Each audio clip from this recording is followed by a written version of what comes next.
So yes, we are meditating and sometimes some image comes up, some light comes up. You can even have a sense of a very, very clear, some kind of a picture coming up. Is it real or is it imaginary? One rule of thumb is, if it arises and it passes away, it's not real. Anything that arises and passes away, by a rule of thumb, is not real. It's like a dream, right? A dream came and went. Where did it go? Seemed so real in the moment. You woke up in the morning, it's not there anymore. If it arises and passes away, it's not real. Take that. So, yes, it came up and it seemed very inspiring, and that was the experience of that moment. And that's fine. You just witness it, you know it. If there is some lessons to learn from it, you learn from it. I would say the interesting thing is, let me say it like this. There's a man who is on a really, really hot street. It's super hot. The ground is really hot. The sun is out there. It's like he's really sweating. He's really overwhelmed by the heat. And then he's so happy to see in a distance there's a tree. And he goes and sits under the shade of that tree. He feels such a big relief. The shade of the tree is such a nice place. Oh my goodness. It is so relaxing compared to the heat outside. The shade of the tree is so much better. There's another man near the tree and says, hey, I've got an extra movie ticket. Want to come? He says, sure. So they walk a little bit and they come to a movie theater. And this is an air-conditioned movie theater.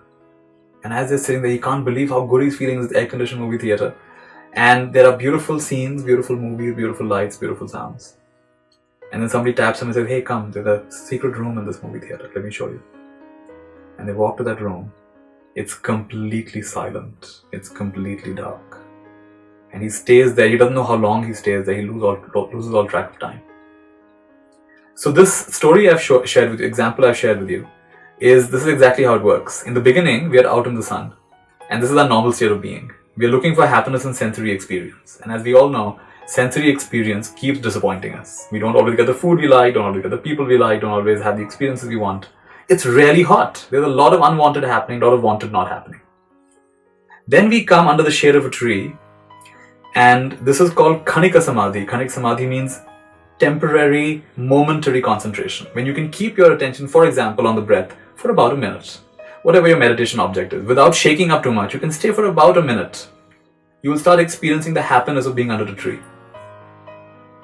As you practice further, and it goes from a minute to maybe 15 minutes or half an hour or even an hour.